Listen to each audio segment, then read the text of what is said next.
you, Jeremy, I'm sure you're aware of this, the footage from the Mexican Air Force? Yeah, very aware of that. What do you think about that? Well, again, it's IR footage, which is really interesting. They actually got the cameras for drug runners, right? So you can see in the infrared, so it's beyond the observable, eye. I myself have not detailed looked at the footage. However, FLIR experts and people that work with NSA have looked at it for me, and these are not lights in the distance. These are craft, very similar to what Commander Fravor talks about, without plumes, without heat signatures, non-traditional field propulsion systems. We don't have that. And I thought they tried to, is this it right here? Is this the Mexican Air Force footage?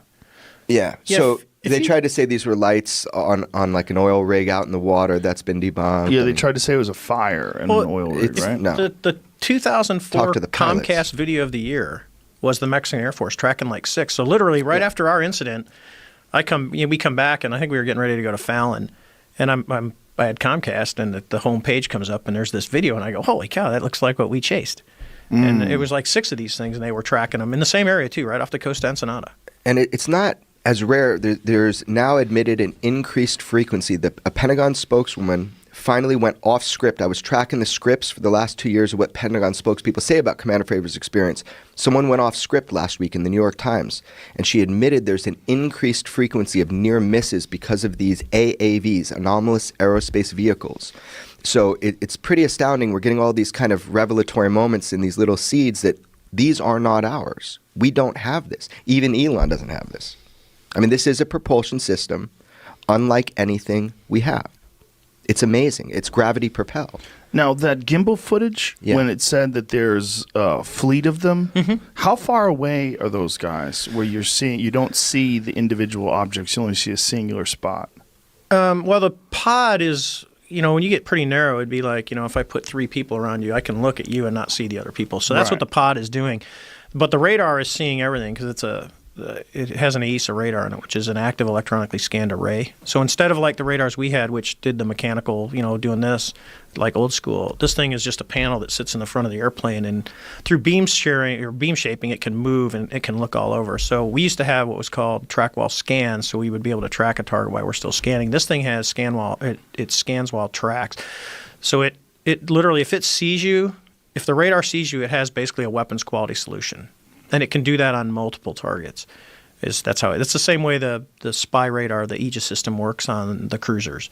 It can track multiple targets and have weapons quality on all these different targets while it's still scanning a volume. So in that image, you're seeing one individual object, but there's other objects? Yes. The radar is seeing the object that the pod is looking at where they're talking. And when you hear the video, you hear the pilot say, dude, look at the SA page. There's a whole fleet of them. So what they're seeing is the pod is looking at the main. That's the bigger object at the gimbal, the thing that's rotating on the screen. And there's 5 smaller things in front. So this thing's just sitting there, and then he said they turn around on the radar and start going the other way while the pod's looking at this guy just kind of rotating. So like a mothership and smaller aircraft. Could be. Something along those lines. Is there video of those smaller aircrafts or just the video of the one large one? The only thing they have is the targeting pod. I would highly doubt, even if they had the video, that they're going to release the radar video because of classification levels. Are you able to tell the story you told me about what was underwater with your other buddy? Because is that okay? Yeah. So it's amazing. People come out of the woodwork when they figure out you've had this, because now they don't feel alone. So I was working. I still do it, but I was doing oil and gas at the time on a contract, and one of the guys, the story came out, and he was a Navy helicopter pilot. And he comes in, he goes, dude, hey, can I talk to you, man? I go, what about? He goes, dude, I got to talk to you. And I said, what do you want to talk to me about? He says, dude, you know your UFO? He said, yeah. He goes, I had a similar experience. I said, what's that? He said, he was flying CH-53s, which is a big lift, heavy lift that the Marine Corps uses, and the Navy uses it for certain things. And when they go for the East Coast, they do a lot of shooting off of, at the time, it was off of Puerto Rico. We had Roosevelt Roads that they ended up closing. But he was flying out of there. And, you got super clear Caribbean water. And they have these things, they're called BQMs. They fly around, and then when they're all done, because they'll fly towards the ships, and the ship they can track with the radar And then they also do in the ships or submarines shoot torpedoes. They're called telemetry rounds. So they gather all the data on what the torpedo is doing underwater, and then they blow ballast, and this thing will come to the surface and float, and then they go pick them up, and then they can extract all the data out of them. So they do it for both. So he said the first time they're out and they're going to pick up this BQM. And those things, when they're flying, they're done. A parachute comes out and they hook it up. The helo drops the swimmer in the water. He goes and hooks this whole thing up, and then they hoist the whole thing up and fly back, and then they extract the data. So he says he's sitting in the front. In helicopters, there's, CH-53, you can actually see down by your feet, just like typical, like you go to Hawaiian rides, because you can see when you're touching down. So you got really good visibility out of those things, and you can stick your head out the window, too, because you're just kind of hanging out. He says he's going on there, and they're getting this thing hooked up, and as he's looking down, because they're, 50 feet above the water, he sees kind of this dark mass coming up from the depths. And they start to hoist the diver up, and they've got the BQM, and as they hoist it up, he says, and he's looking at this thing going, what the hell is that? And then it just goes back down underwater. It just once they pull the kid and the BQM out of the water, this object descends back into the depths. So he thinks, well, that was pretty weird. So he goes out, he says, not too long later, a few months later, he's out and he's picking up a torpedo.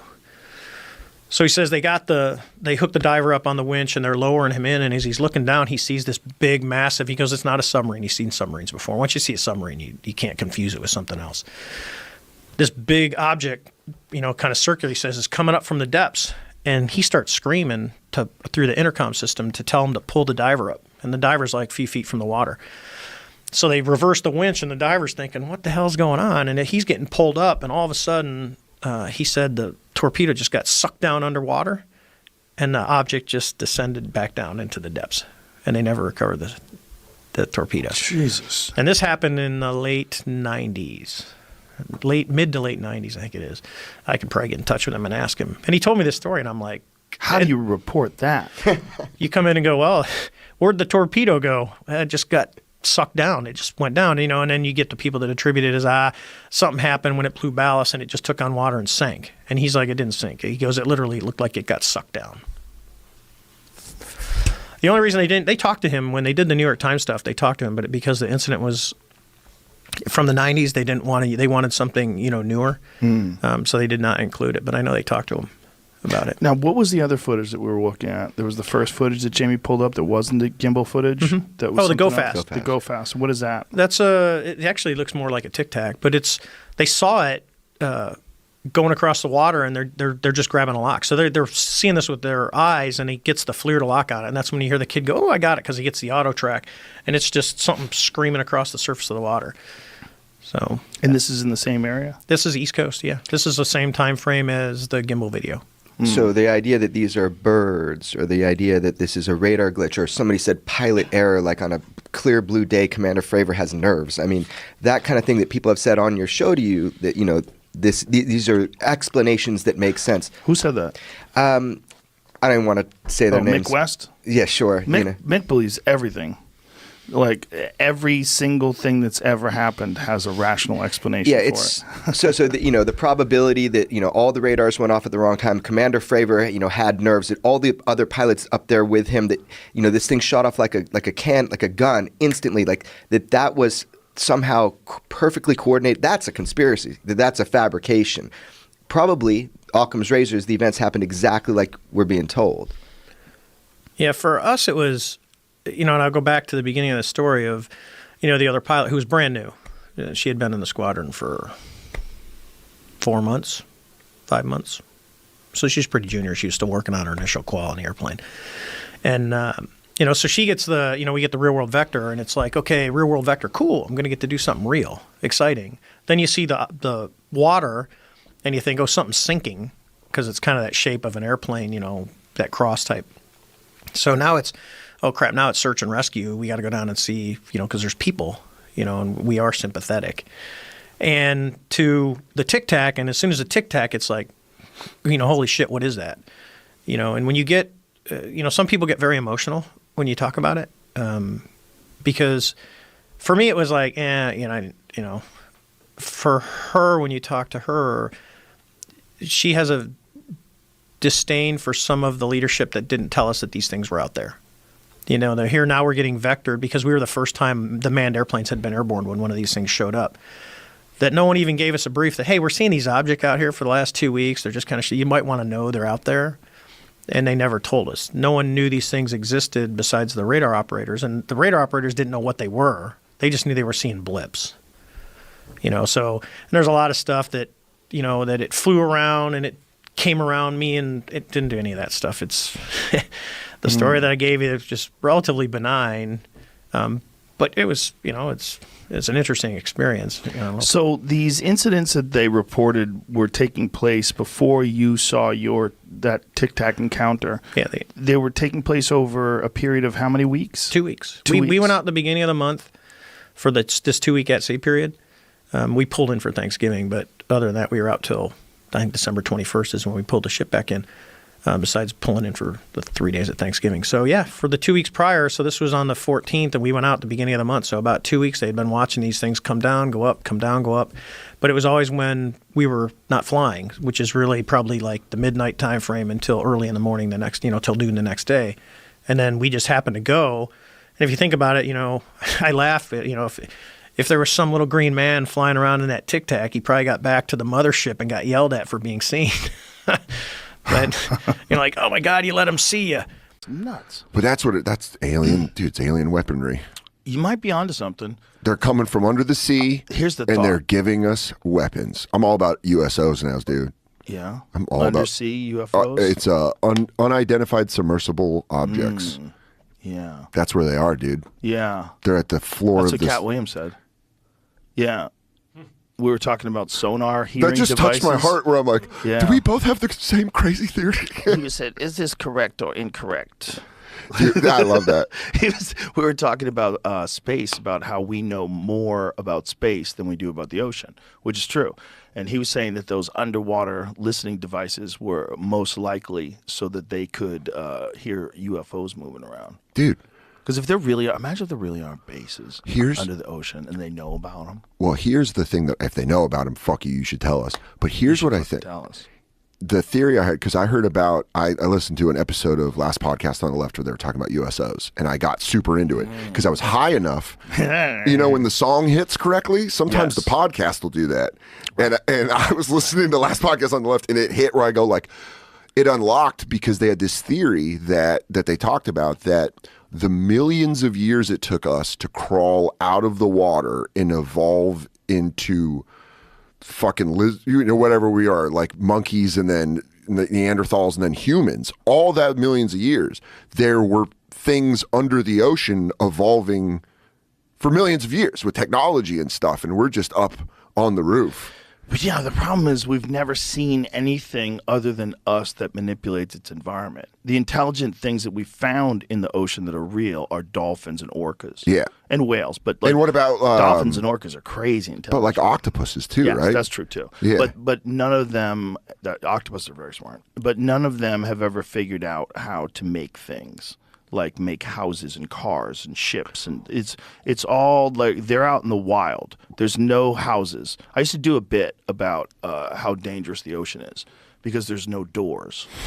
I'm like, there's no doors. No matter what, it's just there's fucking caves. Sharks and crabs and no doors. Yeah. And everywhere you look, everything is eating everything. Yeah. It's literal murder soup because they all eat each other. It's a ladder of eating. Yeah. Just everything goes up and eats something. And at the top, you have killer whales that are eating whales.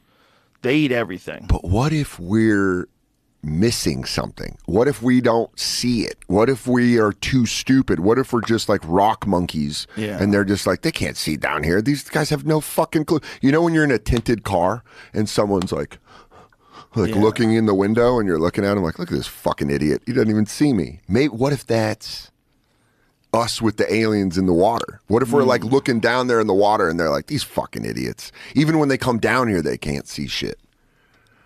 That's possible. It's possible that they also can be completely invisible. Like, we're really close to being able to do that now with stuff. They figured out how to like project what's behind things on screens. So you can like theoretically have a vehicle that as it's moving through an environment, it's projecting what's there. That's some Predator shit. Yeah, like literally, that's a concept that they're working on. They're working on it for aircrafts. They're working on it for for vehicles. It's terrifying. Yeah. It's so terrifying. And that's just step one. Step two would be do something that alters reality around the thing so it's invisible. Yeah. Look. So that's what. So you go into the ocean, and we're like down there, and we're so limited because we can't breathe down there. So we're limited. We're in like submarines, or we have robots, and it's just like a fucking ring. Every footage under the sea looks like a Ring doorbell, where it's just like, and we don't know what the fuck. Yeah. They could be behind it, like these idiots. There's so little of it that we've explored. There's only like 10% of the ocean floor that we've explored. 10%. That's so crazy. 10%. And then the thing that they always see UFOs or USOs over water, it's like the high frequency that they see them, and then they just fucking just down in there, and they're like, "Follow me, bitch." And we're like, "We can't breathe." You know, space or the ocean, we can't breathe down there. We have a limited amount of room we can move around in. Just the idea of something being here the whole time is so creepy. Yeah, yeah. And then, but us being. What's comforting is we're all so stupid we don't see it. Right. Imagine if you had a friend that's like, hey, like if a couple people could see it, you would be terrified. Imagine if society had gotten to a point at one point in time where artificial intelligence and human brains mixed, and we created a super class of species, like a new thing that's both technological and biological. Yeah. And only a small number of beings got that. I mean, and those beings, for some reason, left us here the way we are. Yeah, that's what we're seeing with these aliens. Those are humans that went down the road that we're going down right now. And they were like, dude, we're going to get out of here. Yeah, and then maybe there was like all the disasters that happened, like the Younger Dryas impact, the asteroids hit, and all that stuff, and level society. But they escape because they're interdimensional travelers. Yeah, they're like, we're going to get the fuck out of here. It's like leaving a house. You're just like, I don't care about this house anymore. Now we're somewhere else. They don't need food anymore. They probably work on nuclear energy or something. There's probably some crazy power source. Or like antimatter. Yeah, it's like a thing that we would never even think of. Yeah, they don't need to breed. The thing that the Jimmy Carter brief, did you know about this? When where they briefed him and it like broke him emotionally? Yes. Where he was like so upset where they were like, hey, by the way, they've been here forever. Like he was like a deeply religious man. Well, Tucker Carlson's talked about this recently. Really? Yeah, Tucker Carlson said that he believes that they've always been here, and he believes that it's probably he was talking about like good and evil, and that we know that good exists and we know that evil exists. Sure, we know that people are capable of doing evil. Like these are real forces in the world. Yeah, and what people are saying is that these experiences that some people are having with like benevolent ones, that this is the stories of demons. This is the stories of the Bible. That there's races that are evil. There's alien races that don't give a fuck, just like there's praying mantises that eat hummingbirds. Or, like in nature. Just because they're super smart. There are creatures that are aggressive, that are smart, like a hyena, and then there's like animals that are aggressive and just powerful, like lions. And think about us, the smartest animal on the planet that we know of, and what do we do to chickens? Fuck them. No. Oh, those chickens. I go, no, you don't fuck. Oh, God damn. This is where my whole world unravels. I go, Joe, I fuck chickens, dude. I don't know. I didn't think you were going to get me like that. So the first time you see these things, what are your thoughts? Yeah, the first time really was, well, what is this, right? It's not a UFO or something mysterious at this point. It's at what we're thinking at this point we see on the radar is just, well, our radar is broken, right? These perhaps don't represent physical objects yet because we hadn't, visually seen these or seen them on our camera yet. And so, we kind of like, hey, what's going on here? Is anyone else seeing this kind of thing? But not really like investigating it, right? It's just kind of like, all right, there's stuff out there, but maybe next time we'll take a look. But the way our systems work, when we have all these contacts on our radar, and if we kind of just select one out with our little cursor there, all our sensors go to it. Our FLIR goes to it, which is our camera system. All our weapons, they have like their own little eyes in some sense, and they all look in that direction. And so eventually, someone had one of these selected and flew close enough so that as they look at their FLIR system, their camera, they could see something that was at the spot represented on the radar, right? So there was something there. So they were seeing it visually with their own eyes? Not at this point, just on the FLIR system. The FLIR system. And so it's a regular camera and also an infrared camera. And so typically we'll roll around in infrared just because it returns a better image, typically. So yeah, it didn't look like an object they were seeing on the FLIR. It just looked like a source of IR energy in a sense, almost as if someone was shining a flashlight. But something had to be there to be reflecting that energy or creating it. So at this point, to answer your question, now we're like, okay, this isn't just an error in our radar. This is perhaps, we're thinking this is real. We have to really respect this as like a safety hazard now. Even if it's just a small, however small ribbon of tinfoil, right? Like that suck down the engine can still take out an aircraft, right? So we have to be very respectful of that. Like a Mylar balloon type thing? Potentially, right? Yeah. But how fast are these things going? So sometimes stationary, right? Sometimes they would be going around 0.6 to 0.8 Mach, which is at altitude about, 240 to maybe 330 knots, around there. So somewhere in the range of an airplane. Yeah, a fighter aircraft would be kind of flying around at those airspeeds, except sometimes they would be perfectly stationary as well. Right. So it's not exhibiting any sort of patterns that you've recognized in the past. No, they have actually. So although But with the stationary, no, right? Correct. With the stationary, no. With the meandering kind of flight path, no. But I would also see them essentially fly what we call a racetrack pattern. And essentially what that means is they fly in a straight path, and then they do like a 180-degree turn in a certain direction. Then they fly a straight path, then turn again. So that's what we call a racetrack pattern as opposed to a circular holding pattern. We did witness racetrack patterns. In fact, I think there's been some cases off the West Coast just the past couple of weeks where people have also been observing objects flying in racetrack patterns high at altitude with lights. So I do recognize that behavior, but I don't necessarily think that means we have to attribute it to normal behavior necessarily. That type of flight path is important because it's a very efficient way to fly, right? If you have to maintain the position in a certain area, you want to minimize how much you're turning. Because anytime you're turning in an aircraft, you're using more energy than if you were just flying straight and level. And so by having a racetrack pattern, it's an efficient way of holding in a position by maximizing straight and level time and minimizing your turn time. And how long would these things stay up there for? So from our experience, and again, we weren't studying these, but they were always out there. They were Always. out there when we took off, we'd see them, and then we go to land, they would still be out there. Like every day? Every day. Every day? Every day. So you guys go from not having any idea that these things are out there to an upgraded radar system to seeing them every day.